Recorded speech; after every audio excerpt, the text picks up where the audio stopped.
Wolves. I do vocals in the band. I'm Al Bolts, brother of Nick. I also do vocals in A Scent Like Wolves. And we're here to talk about our new album coming out, Mystic Auras. We wanted kind of an intro to the album to match Eastern Lights. We wanted to kind of make something, I guess, just ambient and then just kind of build off of it. But it ended up getting like a more like disco-y, like techno vibe, and it's a really nice build-up. Perfect start to Mystic Auras, and I think one thing to note here is that initially we didn't plan on even having a song like that, and I don't think we've ever actually had like an instrumental song before on one of our records, so that was definitely new for us. Track 2 on the album, Eastern Lights, probably one of my personal favorites, the certified banger on the album. Jeff and Cody really did an amazing job instrumentally with this song and the structure. It just feels like a great single, and I think the public overall has really responded positively to it. From a lyrical standpoint, it's loosely based on the... He was moving. I'm sorry. Yeah, it's just about, you know, like a lonely soul, kind of lost in the world, looking to find his way and find his purpose. I think what we originally said was like an immortal being that has lived on the earth for thousands of years, and essentially like he doesn't want to return to hell, he wants to do good on earth, which I think was like an interesting like concept we kind of pulled from the show. I'm stoked that I got to do all the screaming for most of the parts, and that's a song where we actually changed it up and he sings the choruses. And I think that was actually the first chorus he's ever sang in the band before, which he did a stellar job. I think when we were writing Eastern Lights, we kind of worked out the chorus a little bit together. Mm-hmm. Yeah. When we were coming up with the melody, I was like, oh, that's a Nick melody. You should do this one. I think when we got into the studio, that was very obvious to us that he was pretty much meant for that part.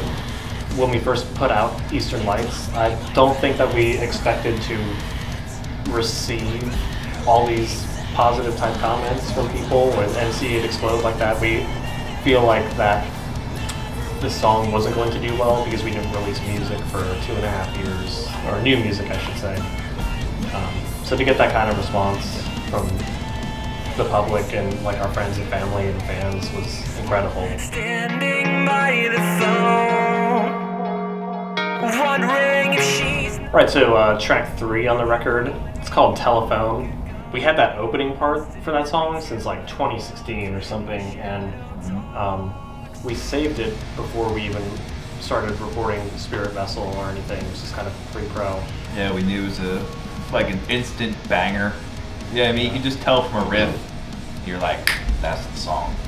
Yeah, and I think the hook was more poppy, and at the time I think we were actually trying to make something heavier for Spirit Vessel, and that one just kind of sat on the back burner for a while, but we knew that it was going to be used on our record after that. That kind of just like makes us motivated as musicians too, and it gives us something to look forward to ultimately. As soon as I heard it, I was like, oh, I've got an idea already.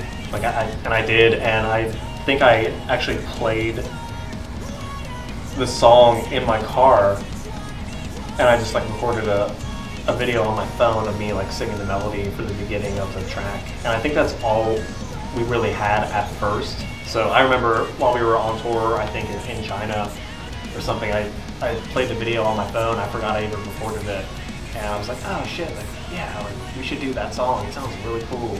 Yeah, here we are like a few years later and we recorded it. So for me, I think Telephone's actually one of my favorite songs on the album, and it's probably the most personal song on the album too.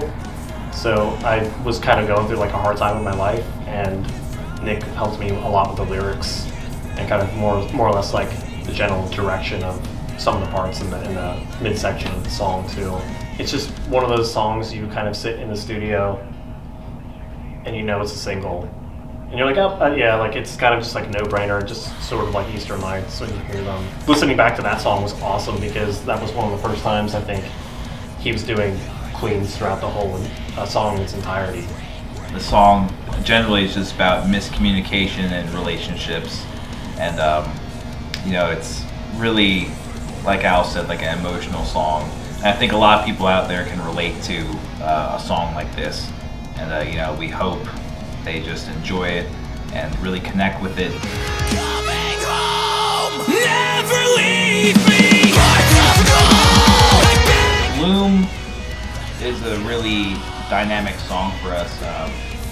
If you were to say, you know, what is A Scent Like Wolves, I think Bloom would be probably the best representation of that. It pretty much just has every element that we are in a band in that song. Even before, you know, COVID hit, we were playing that song live on our last tour with Varsity in the Northern.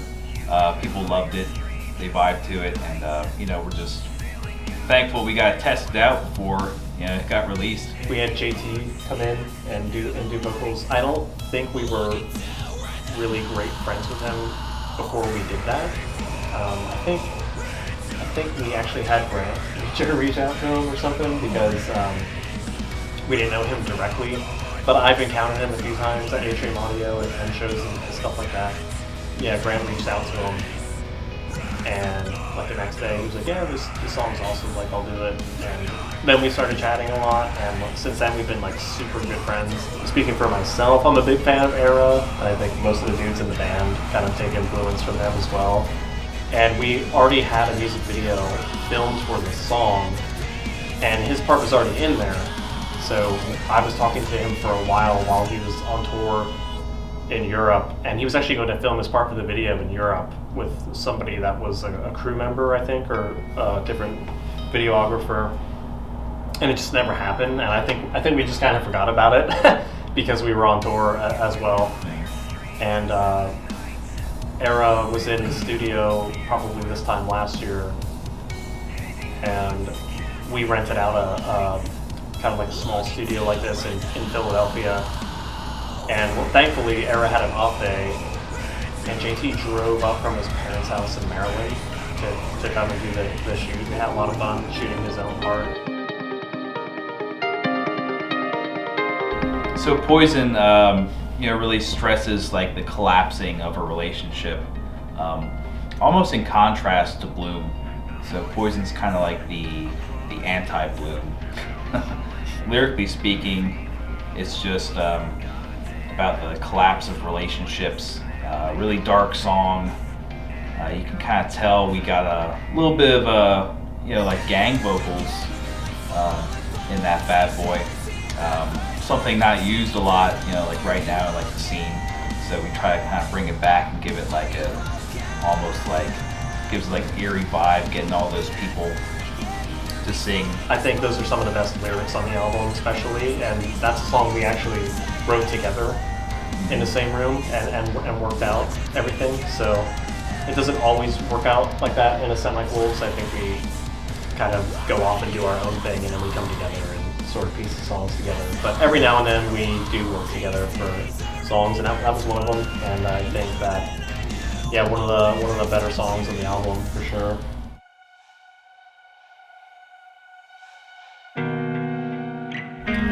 So Midnight Eyes was just kind of like an idea I had, and I think it was more so an idea that I had to make us go back into the studio for another production day so we could finish the album. And to me, I think things were feeling a little rushed as in terms of releasing music in 2020, and we were actually going to release songs much earlier than we did. And I'm so glad that we didn't, because that extra studio day changed the album, and we actually went in and recorded Midnight Eyes on that same day earlier in the morning.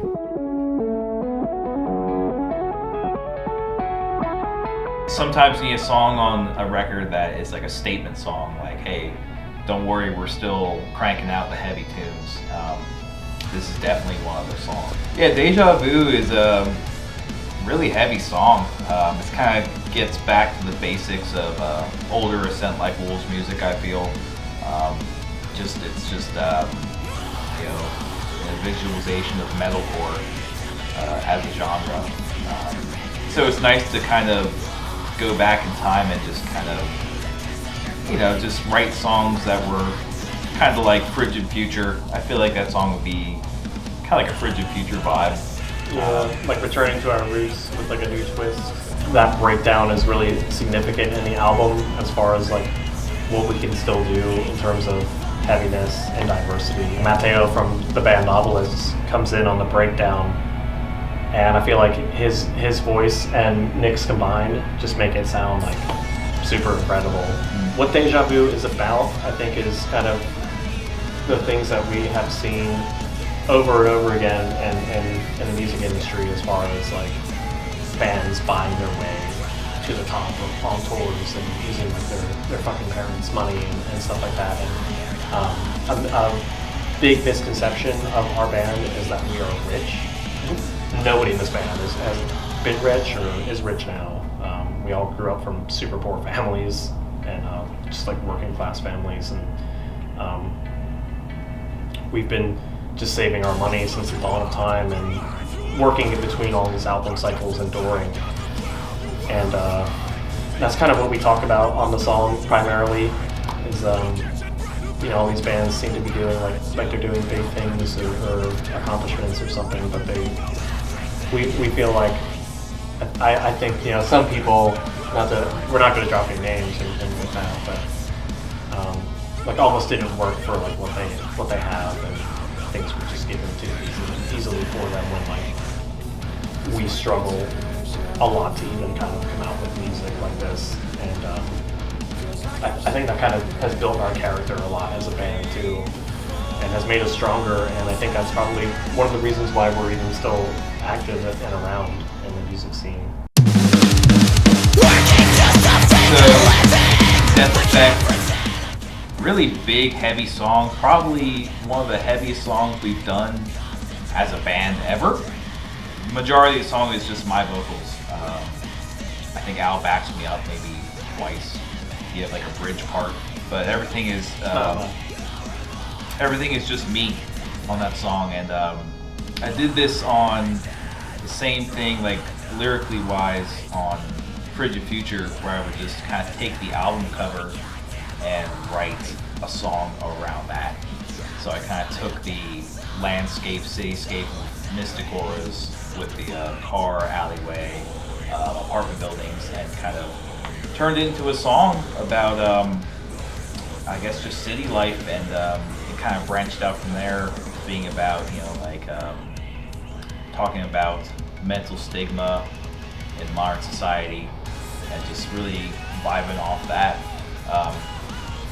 A lot of the, I think at the time of writing it, you know, the Joker movie was really big, and I kind of incorporated that story into this song, but just put like a little ASLW, you know, pinch of salt on. I like people to interpret like my songs in the same way as you interpret a movie, to like see like what you gain out of it. Because a lot of times, you know, I don't like to say, you know, what like something's about specifically. I'd rather have someone make their own interpretation from it. And I think Death Effect's one of those songs.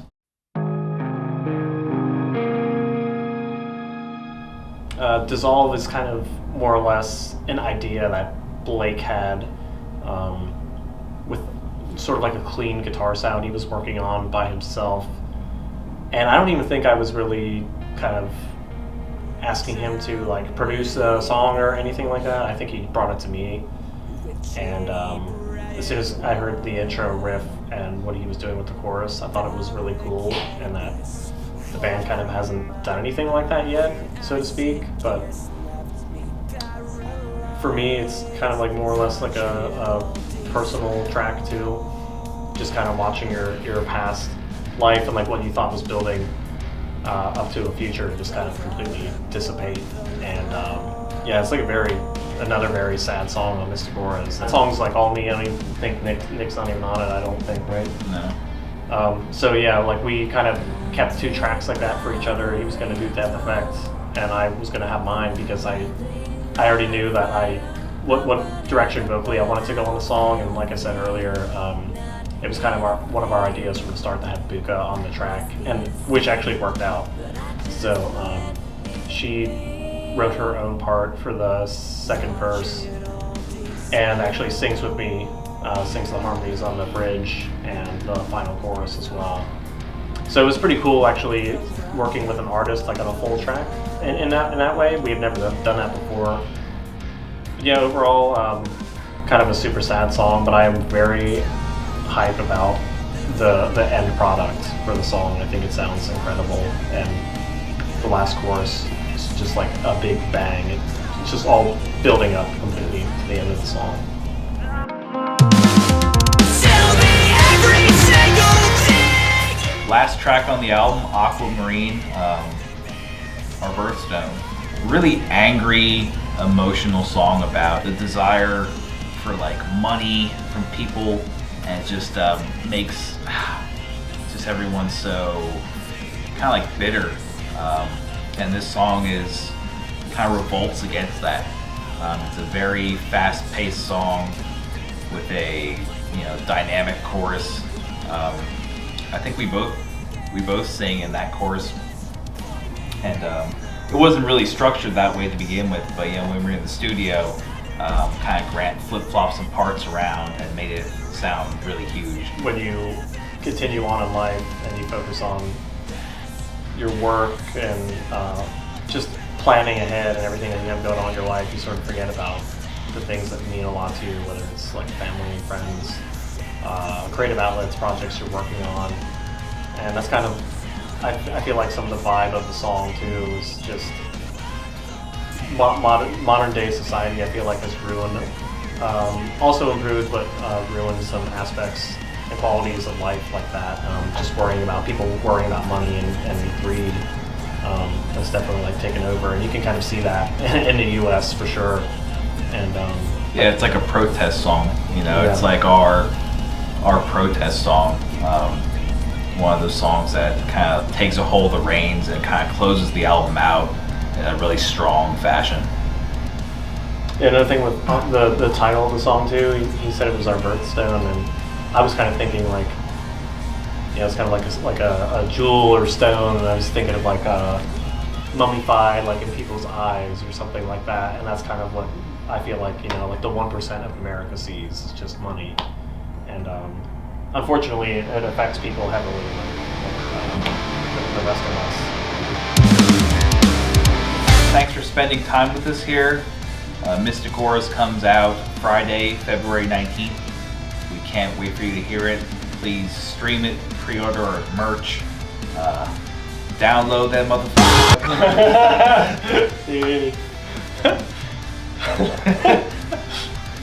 But yeah, please stream the album, download it, pre-order some merch on our Bandcamp.